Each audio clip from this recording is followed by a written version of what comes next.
NCM learning centre. வணக்கம் friends. இன்னைக்கு டிஎன்பிஎஸ்சில இருந்து combined technical service examinations 2025 interview post அதுக்கான நோட்டிபிகேஷன்ஸ் வந்து ரிலீஸ் பண்ணியிருக்காங்க. அதை பத்தி ஃபுல் டீடைல் நம்ம டிஸ்கஸ் பண்ணலாம். சரிங்களா? ஃபர்ஸ்ட் இம்பார்ட்டன்ட் டேட்ஸ் இதெல்லாம் அப்படிங்கிறத பத்தி பேசலாம். இம்பார்ட்டன்ட் டேட்ஸ்னு பார்த்தீங்க அப்படின்னா இந்த நோட்டிபிகேஷன்ஸ் அனௌன்ஸ் பண்ணது இன்னைக்கு தான் அனௌன்ஸ் பண்ணியிருக்காங்க. அதுக்கப்புறம் ஆன்லைன் அப்ளிகேஷன்ஸ் பார்த்தீங்கன்னா 13ஆம் தேதி ஓப்பன் ஆகுது. லாஸ்ட் டேட் நீங்கள் வந்து 11/6/2025 அப்ளை பண்ணணும். நீங்கள் அந்த அப்ளிகேஷன்ஸ் வந்து கரெக்ட் பண்ணுறதுக்கு ஒரு 3 நாள் டைம் கொடுத்துருக்காங்க. 15, 16, 17 இந்த 3 நாள் நீங்கள் என்ன பண்ணிக்கலாம் அப்படின்னா உங்களோட அப்ளிகேஷன்ஸில் ஏதாவது தப்பு இருந்தால் கரெக்ட் பண்ணிக்கலாம். எக்ஸாமினேஷன்ஸ் பார்த்தீங்க அப்படின்னா இப்போ இருக்கு ஜூலை மாதம் 20/7/2025 டு 23/7/2025 இருக்குது. இந்த எக்ஸாமினேஷன்ஸில் பார்த்தீங்கன்னா பேப்பர் 1, பேப்பர் 2 2 இருக்குது. பேப்பர் 1ல் வந்து தமிழ் எலிஜிபிலிட்டி டெஸ்ட், பேப்பர் 2 வந்து சப்ஜெக்ட் பேப்பர். சரிங்களா? இந்த போஸ்ட் அப்ளை பண்றதுக்கு நீங்க www.dnbc.gov.in இந்த வெப்சைட்ஸ்ல போனீங்கன்னா நீங்க அப்ளை பண்ணிக்கலாம். சரிங்களா? அடுத்து இந்த நோட்டிபிகேஷன்ஸ்ல என்னென்ன போஸ்ட் இருக்கு அப்படிங்கறத டிஸ்கஸ் பண்ணலாம். ஸோ இந்த நோட்டிபிகேஷன்ஸ்ல பாத்தீங்கன்னா மொத்தம் 32 டைப் ஆஃப் போஸ்ட் வந்து லிஸ்ட் பண்ணிருக்காங்க. அதுல 330 வேகன்சிஸ் இருக்கு. சரிங்களா? ஸோ இந்த இதெல்லாம் நான் லிஸ்ட் பண்ணிருக்கேன். நீங்க கொஞ்சம் கோத்ரூ பண்ணுங்க. நான் ஒன் பை ஒன்னா சொல்றேன். நீங்க ஒரு வருஷம் அதை கவனிச்சுக்கோங்க. சரிங்களா? தமிழ்நாடு எலக்ட்ரிசிட்டி ரெகுலேட்டரி கமிஷன்ஸ் அதில் பார்த்தீங்கன்னா ஒரு 2 டைப் ஆஃப் போஸ்ட் இருக்கு. Director post. சரியா? அதுக்கப்புறம் தமிழ்நாடு சிமெண்ட்ஸ் கார்பரேஷன்ஸ் லிமிடெட் அதில் வந்து 4 டைப் ஆஃப் போஸ்ட் இருக்கு. 4 கிட்டத்தட்ட மேனேஜர் போஸ்ட் தான். ஓகேவா? அதுக்கப்புறம் தமிழ்நாடு மேக்னசைட் லிமிடெட் அப்படிங்கிறது ஃபேக்டரி மேனேஜர், அதுமே manager level 2 post type of post இருக்கு. ஓகே. அடுத்து Tamil Nadu industrial development corporation limited அதுக்கு பார்த்தீங்கன்னா மேனேஜர் போஸ்ட் தான் 3 டைப் ஆஃப் போஸ்ட் இருக்கு. அதுக்கப்புறம் ஃபாரஸ்ட்ல பார்த்தீங்கன்னா ஒரு போஸ்ட் சயின்டிஸ்ட் போஸ்ட். சரியா? அடுத்து Hindu religious and charitable endowment அப்படிங்கிறதுக்கு வந்து ஒரு 2 போஸ்ட் இருக்கு. சீப் ஸ்தபதி, ரீஜனல் ஸ்தபதி அப்படின்னு 2 போஸ்ட் இருக்கு. அதுக்கப்புறம் Tamil Nadu urban finance and infrastructure development corporation limited manager post தான் ஒரு போஸ்ட். அடுத்து எக்கனாமிக்ஸ் அண்ட் ஸ்டாட்டிஸ்டிக்ஸ் அதுல டைரக்டர் லெவல் போஸ்ட். அடுத்து reporters, Tamil reporter, English reporter அது ஒரு 2 டைப் ஆஃப் போஸ்ட். அடுத்து டவுன் அண்ட் கண்ட்ரி பிளானிங் அப்படின்னு சொல்லிட்டு அது ஒரு டைப் ஆஃப் போஸ்ட் இருக்கு, டைரக்டர் லெவல் போஸ்ட். அடுத்து micro small and medium enterprises அது சூப்பர்டென்ட் போஸ்ட். சரிங்களா? அக்கௌண்ட் சைடாக இருக்கும். அதுக்கப்புறம் பார்த்தீங்கன்னா சென்னை மெட்ரோபாலிட்டன் டெவலப்மெண்ட் அத்தாரிட்டி அதுக்கு ஒரு டைப் ஆஃப் போஸ்ட். அடுத்து ப்ரீசன்ஸ் அண்ட் கரெக்ஷனல் சர்வீசஸ் அதுக்கு வந்து சைக்காலஜிஸ்ட் போஸ்ட் ஒன்று இருக்கு. அடுத்து Chennai metropolitan water supply and sewage போர்டில் அக்கௌண்ட் ஆஃபீஸர்ஸ்க்கு ஒரு போஸ்ட் இருக்கு. அடுத்து பார்த்தீங்கன்னா இந்த வெட்டரினரி மெடிசின்ஸ்ல பார்த்தீங்கன்னா ரிசர்ச் அசிஸ்டன்ட்டுக்கு ஒரு போஸ்ட் இருக்கு. அடுத்து மெடிக்கல் தான் பப்ளிக் ஹெல்த் அண்ட் ப்ரிவென்டிவ் மெடிசின்ஸ்ல பார்த்தீங்கன்னா சீனியர் என்டோமாலஜிஸ்ட் அந்த போஸ்ட் இருக்கு. அடுத்து எம்ப்ளாய்மெண்ட் ட்ரைனிங் அதுக்கு டைரக்டர் லெவல் போஸ்ட். அடுத்து ஆர்ச்சியாலஜி டைரக்டர் லெவல் போஸ்ட். அடுத்து animal husbandry and veterinary service அது ஒரு டைப் ஆஃப் போஸ்ட். அதுக்கப்புறம் பார்த்தீங்கன்னா state industries promotion corporation of Tamil Nadu limited அப்படின்னு சொல்லி மேனேஜர் போஸ்ட் ஒரு 2 போஸ்ட் இருக்கு. சரிங்களா? ஸோ இந்த இவ்வளோ போஸ்ட் இருக்கு. ஸோ 330 வேகன்சிஸ் இருக்கு. சரியா? இதுல இன்ஜினியர்ஸ் இதை யாரெல்லாம் அப்ளை பண்ணலாம், இந்த போஸ்ட்டுக்கு குவாலிஃபிகேஷன்ஸ் என்ன அப்படிங்கிறது தெரியணும். 32 டைப் ஆஃப் போஸ்ட் இருக்கு. 32 டைப் ஆஃப் போஸ்ட்ல மெஜாரிட்டி பார்த்தீங்கன்னா மேனேஜர் போஸ்ட், அதுக்கு ஒரு டைரக்டர் லெவல் போஸ்ட் இருக்கு. இன்டர்வியூ போஸ்ட் அதனால பே லெவல் வந்து ரொம்ப ஹையாவே இருக்கும். ஓகே. இந்த போஸ்ட்டுக்கு வந்து குவாலிஃபிகேஷன்ஸ் என்னங்கிறது தெரியணும். ஸோ குவாலிஃபிகேஷன்ஸ் என்னங்க டிஸ்கஸ் பண்ணலாம். ஸோ குவாலிஃபிகேஷன் பார்த்தீங்க அப்படின்னா லிஸ்ட் பண்றேன், கொஞ்சம் கவனிங்க. ஃபர்ஸ்ட் டெபுட்டி டைரக்டர் லீகல் தான், கண்டிப்பாக லா படிச்சிருக்கணும். சரி, ஓகேங்களா? அடுத்து ஸ்டாட்டிஸ்டிக்கல் அனாலிசிஸ்ல பார்த்தீங்கன்னா ஸ்டாட்டிஸ்டிக்ஸ் பிஜி ஸ்டாட்டிஸ்டிக்ஸ் படிச்சிருக்கணும், அசிஸ்டன்ட் டைரக்டர் போஸ்ட். அடுத்து பிஜி மேனேஜர்ஸ் மைன்ஸ் இதில் வந்து பி மைனிங் முடிச்சிருக்கணும். அடுத்து டெபுட்டி மேனேஜர் என்வாயர்மெண்ட்ல பார்த்தீங்கன்னா என்வாயர்மெண்ட் சயின்ஸ் முடிச்சிருக்கணும், பிஇ எக்ஸ்பீரியன்ஸ் வந்து 10 இயர்ஸ் எக்ஸ்பீரியன்ஸ் இருக்கணும். இந்த மைன்ஸ்ல பார்த்தீங்கன்னா எக்ஸ்பீரியன்ஸ் வந்து 15 இயர்ஸ் இருக்கணும் உங்களுக்கு எக்ஸ்பீரியன்ஸ். ஒவ்வொன்றுலையுமே எக்ஸ்பீரியன்ஸ் இருக்கு. இந்த போஸ்ட் எல்லாமே இன்டர்வியூ போஸ்ட் மேக்ஸிமம் உள்ளதெல்லாம் ஒரு எக்ஸ்பீரியன்ஸ் போஸ்ட். இந்த லிஸ்ட் பண்ணிக்கூடிய எல்லா இதுலையும் பாருங்க உங்களுக்கு எக்ஸ்பீரியன்ஸ் இருக்கணும். இந்த மேனேஜர் போஸ்ட் பார்த்தீங்கன்னா மைன்ஸ் மேனேஜர் 5 இயர்ஸ் எக்ஸ்பீரியன்ஸ் இருக்கணும். இந்த என்வாயர்மெண்ட்ல வந்து ஒரு 10 இயர்ஸ் எக்ஸ்பீரியன்ஸ் இருக்கணும். இந்த மாதிரி எக்ஸ்பீரியன்ஸ் உள்ளவங்க தான் இதுக்கு அப்ளை பண்ண முடியும். அடுத்து assistant manager BNA social work இதுவே 5 இயர்ஸ் எக்ஸ்பீரியன்ஸ் இருக்கணும் ஃபீல்டில் வந்து. ஃபேக்டரி மேனேஜர்ஸ்க்கு பாருங்க மெக்கானிக்கல் இன்ஜினியரிங் அது கெமிக்கல் இன்ஜினியரிங் முடிச்சுக்கலாம், பட் எக்ஸ்பீரியன்ஸ் 10 இயர்ஸ் இருக்கணும். அடுத்து அசிஸ்டன்ட் ஜெனரல் ப்ராஜெக்ட் மேனேஜர்ஸ் இதுக்குமே கிட்டத்தட்ட அட்லீஸ்ட் 7 இயர்ஸ் ஆஃப் எக்ஸ்பீரியன்ஸ் இருக்கணும் இன்ஃப்ராஸ்ட்ரக்சர்ல. இந்த மேனேஜ்மெண்ட்ஸ் பார்த்தீங்க அப்படின்னா 7 இயர்ஸ் எக்ஸ்பீரியன்ஸ் உங்களுக்கு தேவைப்படுது. அதுக்கப்புறம் அசிஸ்டன்ட் செக்ரட்டரி இதுக்கு பார்த்தீங்கன்னா யூஜி படிச்சிருக்கணும், கம்பெனி செக்ரட்டரி இருக்கணும், 2 இயர்ஸ் உங்களுக்கு போஸ்ட் குவாலிஃபிகேஷன்ஸ் எக்ஸ்பீரியன்ஸ் இருக்கணும் கம்பெனியில். அடுத்து சயின்டிஸ்ட் பார்த்தீங்க அப்படின்னா ஃபாரஸ்ட்ல பிஹெச்டி கண்டிப்பாக பயோடெக்னாலஜியில் முடிச்சிடணும். அப்படி தான் அப்ளை பண்ண முடியும்.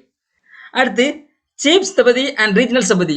இதில் பார்த்தீங்க அப்படின்னா இது ஹிந்து ரிலிஜன்ஸில் வருது. இதுக்கு பார்த்தீங்கன்னா கண்டிப்பாக நீங்கள் bachelor of fine arts in traditional sculpture அதில் நீங்கள் முடிச்சுக்கணும். கண்டிப்பாக எக்ஸ்பீரியன்ஸ் வந்து கண்டிப்பாக 15 இயர்ஸ்க்கு கம்மியாக இருக்கக்கூடாது. ஓகேங்களா? அங்கேயும் பார்த்தீங்கன்னா ஒரு 10 இயர்ஸ். ரீஜனல் ஸ்தபதிக்கு வந்து 10 இயர்ஸ் எக்ஸ்பீரியன்ஸ் வந்து கம்மியாக இருக்கக்கூடாது. மோர் தென் 10 இயர்ஸ் எக்ஸ்பீரியன்ஸ் இருக்கணும். சீஃப் ஸ்தபதிக்கு மோர் தென் 15 இயர்ஸ் எக்ஸ்பீரியன்ஸ் இருக்கணும். இந்த சயின்டிஸ்ட்டுக்கு பார்த்தீங்கன்னா நீங்கள் பிஹெச்டி பண்ணிக்கணும். ஏதாவது பண்ணி பயோடெக்னாலஜியில் பண்ணிக்கணும். இந்த அசிஸ்டன்ட் செக்ரட்டரிக்கு வந்து 2 இயர்ஸ் எக்ஸ்பீரியன்ஸ் இருக்கணும். ஸோ இந்த நான் லிஸ்ட் பண்ணிவிட எல்லாருமே உங்களுக்கு எக்ஸ்பீரியன்ஸ் தேவைப்படுது. ஓகேவா? அடுத்து அசிஸ்டன்ட் ப்ராஜெக்ட் மேனேஜர்ஸ். இதில் பார்த்தீங்கன்னா சிவில் இன்ஜினியரிங் முடிச்சிருக்கலாம். பட் 3 இயர்ஸ் எக்ஸ்பீரியன்ஸ் கண்டிப்பாக இருக்கணும். குறைஞ்சது 3 இயர்ஸ் எக்ஸ்பீரியன்ஸ் இருக்கணும். அடுத்து டைரக்டர், அசிஸ்டன்ட் டைரக்டர் ஸ்டாட்டிஸ்டிக்ஸ். அதில் பார்த்தீங்கன்னா ஃபர்ஸ்ட் கிளாஸ் டிகிரி இருக்கணும். ஸ்டாட்டிஸ்டிக்ஸ் இல்லை மேத்தமெட்டிக்ஸ் இருக்கணும். இது கூட எக்ஸ்பீரியன்ஸ் தேவையில்லை. பட் மார்க் வந்து நாட் லெஸ் தென் 60% மார்க் கம்மியாக இருக்கக்கூடாது. ஓகேவா? அடுத்து இங்கிலீஷ் ரிப்போர்ட்டர். இங்கிலீஷ் ரிப்போர்ட்டரில் பார்த்தீங்கன்னா ஏதாவது பேச்சுலர் டிகிரி முடிச்சுக்கணும். நீங்கள் ஸ்டெனோ முடிச்சுக்கணும். டைப்பிஸ்ட் முடிச்சுக்கணும் இங்கிலீஷில். ஓகேவா? அடுத்து தமிழ் ரிப்போர்ட்டரை பார்த்தீங்கன்னா ஏதாவது பேச்சுலர் டிகிரி முடிச்சுக்கணும். பட் நீங்கள் ஷார்ட் அண்ட் ஸ்டெனோவில் வந்து நீங்கள் தமிழில் வந்து அந்த எக்ஸாம் பாஸ் ஆகிருக்கணும். ஓகேவா? அடுத்து அசிஸ்டன்ட் டைரக்டர் பார்த்தீங்க அப்படின்னா BE civil, less than 10 years experience. அதுக்கப்புறம் அசிஸ்டன்ட் சூப்பரிண்டன்ட் கெமிக்கல் இன்ஜினியரிங் முடிச்சுக்கணும். நாட் லெஸ் தென் 3 இயர்ஸ் கம்மி இருக்கக்கூடாது. அடுத்து assistant director industries and commerce. இதில் பார்த்தீங்கன்னா மாஸ்டர் டிகிரி ஸ்டாட்டிஸ்டிக்ஸ் ஆர் மேத்தமெட்டிக்ஸில் இருக்கணும். சரியா? அதுக்கப்புறம் அசிஸ்டன்ட் பிளானர். இதில் பார்த்தீங்கன்னா பேச்சுலர் டிகிரி இன் பிளானிங்ல இருக்கணும். 2 இயர்ஸ் எக்ஸ்பீரியன்ஸ் மினிமம் இருக்கணும். சைக்காலஜிஸ்ட் பார்த்தீங்கன்னா மாஸ்டர் டிகிரி சைக்காலஜிஸ்ட் முடிச்சுக்கணும். அதுக்கப்புறம் senior account officers chartered account முடிச்சுக்கணும். பட் 2 இயர்ஸ் எக்ஸ்பீரியன்ஸ் கண்டிப்பாக இருக்க வேண்டியிருக்கு. Research assistance. இதில் பார்த்தீங்கன்னா மைக்ரோபயாலஜி, வெட்டினரி சயின்ஸ் அந்த மாதிரி தான் எடுத்துக்கணும். ஓகேவா? அடுத்து சோசியாலஜிஸ்ட் பார்த்தீங்கன்னா போஸ்ட் கிராஜுவேட் டிகிரி சோசியாலஜியில் முடிச்சுக்கணும். Senior entomologist first or second class வந்து பிஎஸ்சி ஹானர்ஸ்ல இருக்கணும். சுவாலஜியில் எம்எஸ்சி சுவாலஜி படிச்சுக்கணும். ஓகேவா? எக்ஸ்பீரியன்ஸ் வந்து 3 இயர்ஸ் எக்ஸ்பீரியன்ஸ் இதுக்கு வேண்டியிருக்கு. சீனியர் என்டோமாலஜிஸ்ட்டுக்கும் எக்ஸ்பீரியன்ஸ் வந்து 3 இயர்ஸ் இருக்கு வேணும். அதுக்கப்புறம் அசிஸ்டன்ட் டைரக்டர் ட்ரைனிங். இதில் பார்த்தீங்க அப்படின்னா இதுவுமே எக்ஸ்பீரியன்ஸ் ஃபேக்டரி எக்ஸ்பீரியன்ஸ் வந்து 3 இயர்ஸ் கம்மியாக இருக்கக்கூடாது. எனி பிரான்ச் ஆஃப் இன்ஜினியரிங் எந்த பிரான்ச்லாம் எடுத்துக்கலாம். பட் எக்ஸ்பீரியன்ஸ் உங்களுக்கு 3 இயர்ஸ் வேணும். அடுத்து அசிஸ்டன்ட் டைரக்டர் டெக்னிக்கல். இதில் பார்த்தீங்க அப்படின்னா எம்ஏ டிகிரி முடிச்சுக்கணும். இதுக்கு எக்ஸ்பீரியன்ஸ் தேவையில்லை. வெட்டரி சர்ஜன்ஸுக்கு பார்த்தீங்கன்னா bachelor of veterinary surgeon science முடிச்சுக்கணும். ஓகேவா? அதுக்கப்புறம் வந்து அசிஸ்டன்ட் மேனேஜர்ஸ். இந்த 2 போஸ்ட் பாருங்க கிட்டத்தட்ட நம்ம இன்ஜினியரிங் இருக்கும். Assistant managers degree engineering any degree, mechanical, electrical, computer science, information technology, EC, இந்த டிகிரிக்கு எக்ஸ்பீரியன்ஸ் தேவையில்லை. சரியா? ஸோ அப்போ இன்ஜினியரிங் முடிச்சிருக்கவங்க இந்த கம்பைன்ட் டெக்னிக்கல் சர்வீஸ் எக்ஸாம் எழுதணும், இப்போ எனக்கு எக்ஸ்பீரியன்ஸ் இல்லை அப்படின்னு நினைக்கிறவங்க இந்த போஸ்ட் எழுதலாம். 3616 போஸ்ட் அசிஸ்டன்ட் மேனேஜர் போஸ்ட். இந்த போஸ்ட்டுக்கு தான் உங்களுக்கு வந்து எக்ஸ்பீரியன்ஸ் தேவை கிடையாது. பட் நார்மலாக இன்ஜினியரிங் இருக்கும். ஓகேவா? ஸோ அதனால் நீங்கள் வேக்கன்சி வந்து ஒரு வேக்கன்ட் இருந்தாலும் பரவாயில்ல, 2 வேக்கன்ட் இருந்தாலும் பரவாயில்ல, நீங்கள் எழுதுங்க. ஏன்னா இந்த இதுக்கு இருக்கு நமக்கு பிஇ ஸ்டூடெண்ட்ஸ் அப்ளை பண்ணுறதுக்கு வாய்ப்பு இருக்குது. சரியா? 32 போஸ்ட்டில் நிறைய போஸ்ட் வந்து எக்ஸ்பீரியன்ஸ் கேட்டிருந்தாலும் இந்த போஸ்ட்டுக்கு வந்து எக்ஸ்பீரியன்ஸ் இல்லை. ஸோ அதனால் ஒரு வேக்கன்ட் இருந்தாலும் பரவாயில்ல, நான் எழுதணும். எக்ஸாம் ப்ரிப்பேர் பண்ணணும். என்ன பண்ணணும்? முடிஞ்ச அளவு நம்ம ட்ரை பண்ணணும். இந்த கொஸ்டின் இந்த எக்ஸாம் எழுதினா கூட அடுத்த எக்ஸாம் அடிக்கலாம். ஓகேவா? குட். ஓகேவா? இது எஜுகேஷனல் குவாலிஃபிகேஷன் டிஸ்கஸ் பண்ணிச்சு. அடுத்து ஏஜ் லிமிட் பார்க்கணும். ஏஜ் லிமிட் இருக்கான்னு பார்க்கணும் இல்லையா? ஸோ பார்ப்போம். ஏஜ் லிமிட் பார்த்தீங்கன்னா ஆசான் 1/7/2025 படி நீங்கள் ஜென்ரல் கேட்டகரியாக இருந்தீங்கன்னா, ஜென்ரல் கேட்டகரி இல்லாமல் இருந்தீங்கன்னா, SC, ST, SCA, MBC, BC இந்த கேட்டகரியில் ஏதாவது ஒரு கேட்டகரியில் நீங்கள் இருந்தீங்க அப்படின்னா உங்களுக்கு வந்து இந்த சொல்லிக்கக்கூடிய போஸ்ட் சயின்டிஸ்ட் போஸ்ட்டுக்கு வந்து 45 மேக்ஸிமம் ஏஜ் இருக்கலாம். அசிஸ்டன்ட் பிளானர், அசிஸ்டன்ட் மேனேஜர் இதுக்கு பார்த்தீங்கன்னா ஏஜ் லிமிட் பாருங்கள் 34. பிசி, எம்பிசிங்க 34, எஸ்சி, எஸ்டிக்கு வந்து 37. சரியா? இது பெஞ்ச்மார்க் டிசேபிள் இருந்துச்சுன்னா உங்களுக்கு 3 இயர்ஸ் ஏஜ் ரிலாக்ஸேஷன் கொடுக்குறாங்க. எஸ்டிக்கு வந்து 10 இயர்ஸ் ஏஜ் ரிலாக்ஸேஷன் கொடுத்துருக்காங்க. சரி, எக்ஸர்வீஸ்மென்ட்க்கு பார்த்தீங்கன்னா 20 இயர்ஸ் ஏஜ் இல்லை, 55 வரை ஏஜ் ரிலாக்ஸேஷன்ஸ் இருக்குது. இது விடோவாக இருந்ததுன்னா ஏஜ் லிமிட் இல்லை. சரியா? ஸோ மற்ற போஸ்ட்டு மற்ற 1லேருந்து 32 போஸ்ட் இருந்தது. இந்த போஸ்ட் தவிர மற்ற போஸ்ட்டுக்கு எல்லாத்துக்குமே ஏஜ் லிமிட் கிடையாது. சரியா? நம்ம இப்போ இன்ஜினியரிங் முடிச்சிருக்கோம் அப்படின்னா இந்த போஸ்ட் 3616 இந்த போஸ்ட் தான் நம்ம அப்ளை பண்ணுவோம். இதுக்கு ஏஜ் லிமிட் இருக்குது பார்த்துக்கோங்க. உங்களுக்கு பிசி, எம்பிசி இந்த கேட்டகரி இருந்தால் 34 வயசு இருக்கணும் இந்த டேட்டுக்குள்ளே.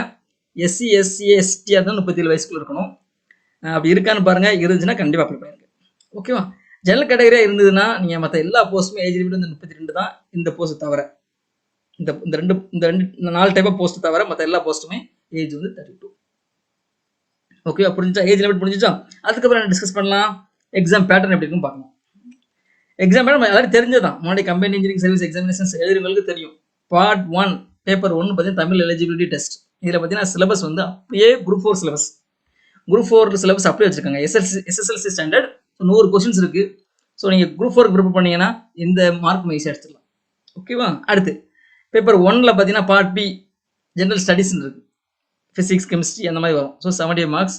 அடுத்து வந்து ஆப்டிடியூட்ல ஒரு 25 கொஸ்டின்ஸ். ஓகே, பேப்பர் 1ல் வரக்கூடாது. அது பேப்பர் 2 பார்த்தீங்கன்னா சப்ஜெக்ட் வைஸ் டெஸ்ட். இது வந்து இந்த ஒவ்வொரு எக்ஸாமினேஷன்ஸ் பொறுத்து. நீங்கள் இன்ஜினியரிங் ரிலேட்டடாக படிச்சிங்கன்னா அது ஒரே ஒரு போஸ்ட் இருக்கு இல்லையா, அந்த போஸ்ட்டுக்கு நீங்கள் படிச்சீங்கன்னா பேசிக் தான், சிலபஸ் வேறு. Basic civil, basic mechanicals, basic electrical, basic computer science எல்லாமே அதில் வரும். அந்த சிலபஸில் பேசிக்காக தான் இருக்கும். பியூர் ட்ரிபிள் இ, பியூர் ஈஸியே வராது. அந்த சிலபஸ் பார்த்தீங்க அப்படின்னா பியூர் மெக்கானிக்கல் அந்த மாதிரி இருக்காது.